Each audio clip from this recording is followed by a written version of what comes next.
5 of them on the east side. So I apologize if I've got the incorrect assessment roll in there for you.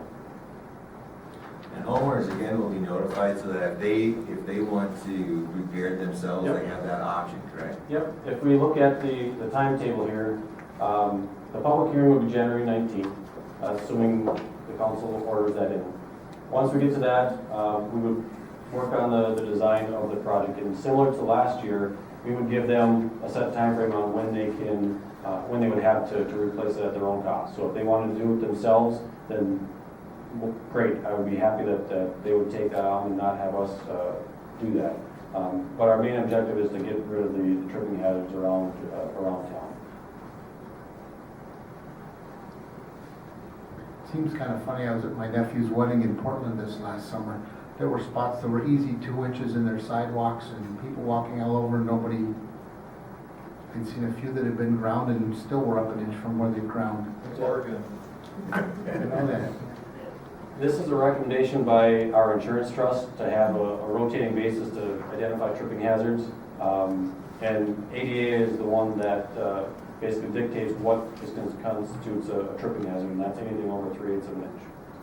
So that's what we have to go by. You go to Duluth, you see a lot of them too, and somehow they're surviving, but.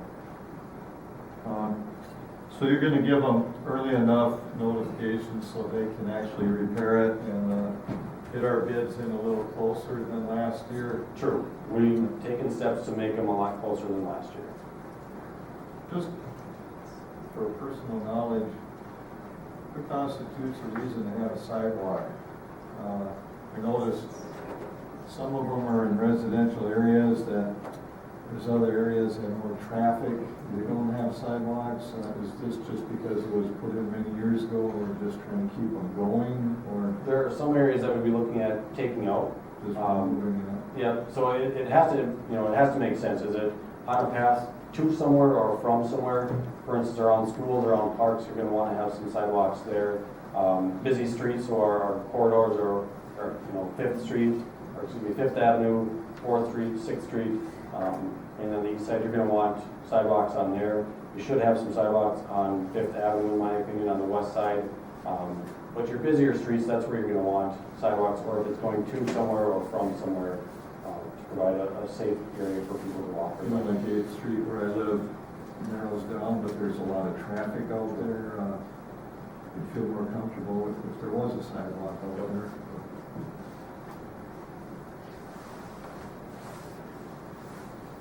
What's the wish of the council on resolution 2015-104? I make a motion to approve resolution 2015-104. Second. Got a motion by Councilman Gushek, second by Councilman Lothagen, to approve resolution 2015-104. Do we need anything as far as the assessment roll or whatever, or is I'll get that up with with you. the updated With the updated assessment? assessment. Any further discussion? Hearing none, resolution, call a roll. Hurkah, Yes. Lilligren, Yes. Zilka, Yes. Ansler, Yes. Hanson, Yes. Bushik, Yes. Knopfler, Yes. carries. Planning Commission recommendation. I'm gonna jump up here quick. For variance, building in the Assembly of God Church. Okay. On the Planning Commission held a public hearing for a variance at the Assembly of God last Monday. The recommendation from the Planning Commission is to approve that variance request. Currently, setbacks are 50 feet on properties such as the Assembly of God. So they're asking a variance from 50 feet down to 42 or 42 and a half feet, 10-foot variance into there. They want to build an expansion onto their church for some offices and some classrooms. They're looking at about 100 square feet that would be within this setback area. I believe it was a 4-2 vote, 4 in favor, 2 against for this recommendation. I will say, as far as staff's recommendation, we wouldn't recommend approving this variance simply because if you were to grant a 10-foot variance request to this individual, you'd have to request that same variance request to others. If you are comfortable with the 40-foot setback, I would suggest changing the code to 40 feet. as opposed to going through all these variances. So that's kind of where we're at from a project standpoint. I'll give it a discussion here in a little bit.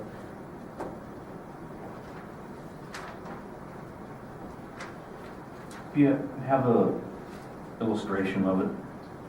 I don't.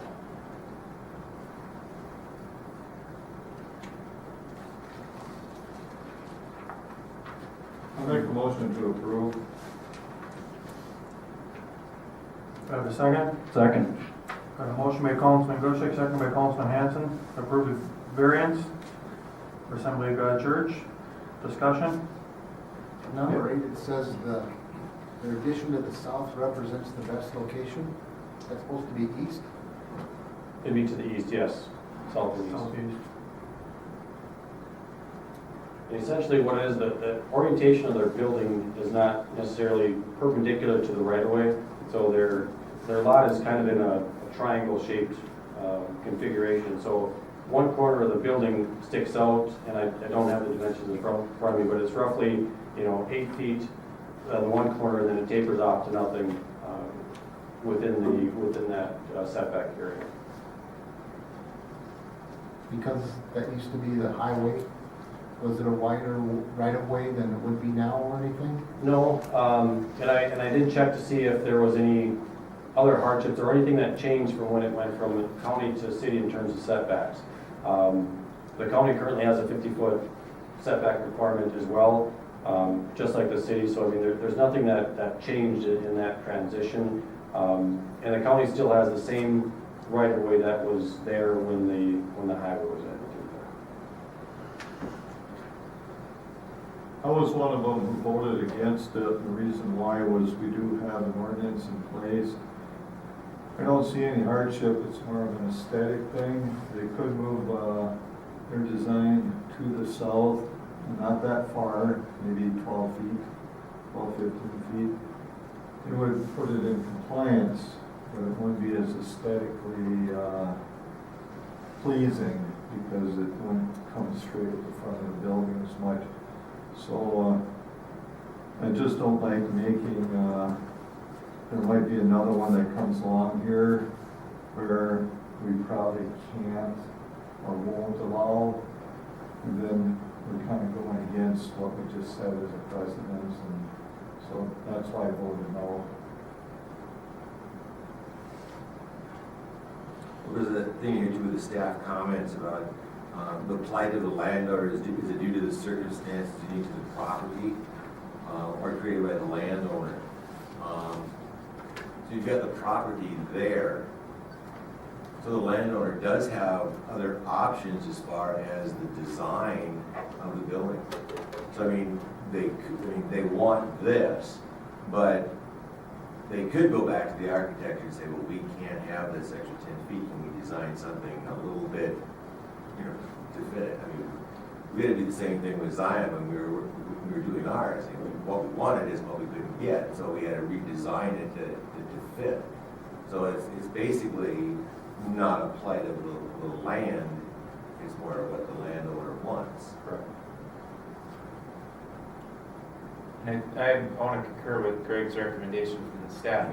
If it's something that in the future the setback is too wide, you should really consider that as an ordinance change to move it to 40 feet. If every property owner on that stretch of road was thinking, well, okay, we don't need 50 feet of setback, or it doesn't seem to fit that 50 feet of setback works here, we would you'd make a recommendation to move the ordinance to 40 feet. So, if it's something that the characteristic of the whole area as a whole is, you should probably look at changing the ordinance to allow for 40-foot setbacks rather than 50-foot setback.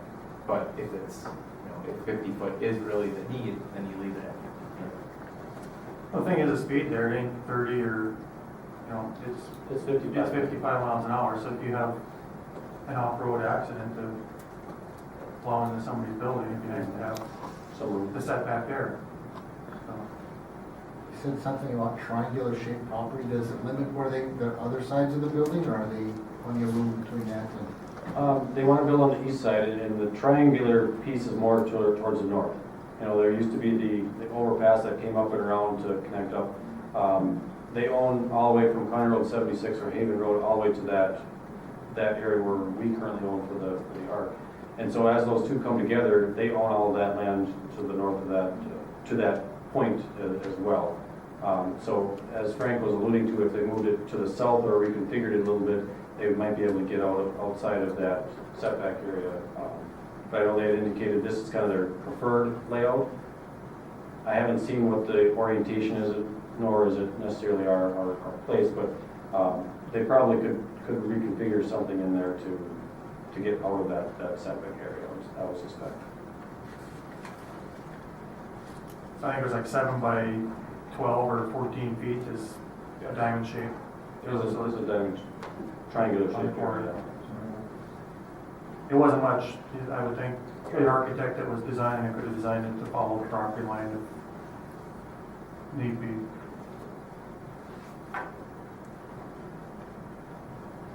Any other discussion? Hearing none, all in favor signify by saying aye. Opposed, same sign. Aye. Motion fails. Final plat, Bell Gardens addition. Again, that same evening, we reviewed the final plat for the Bell Garden addition.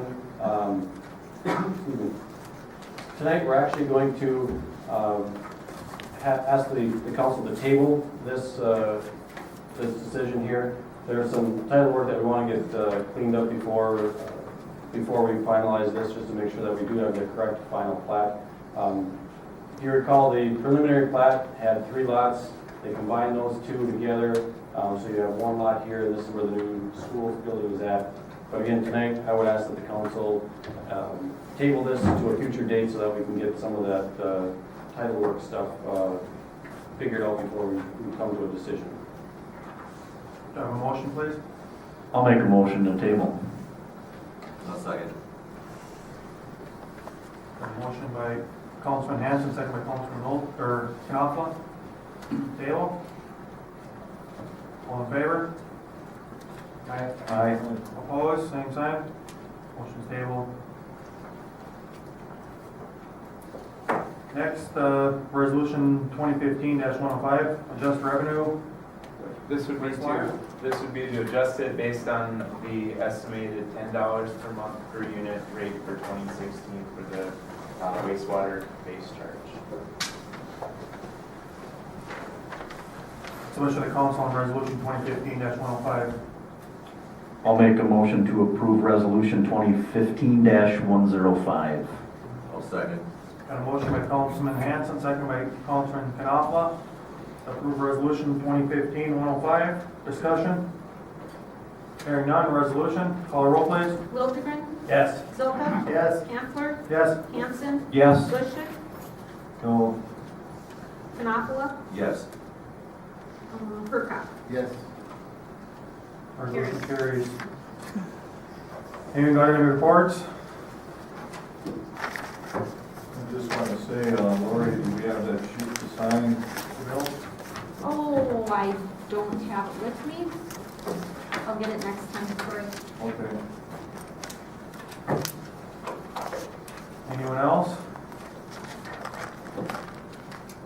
Hearing none, I wish everybody a Merry Christmas and Happy New Year, and we'll be back January 4th, and we do adjourn.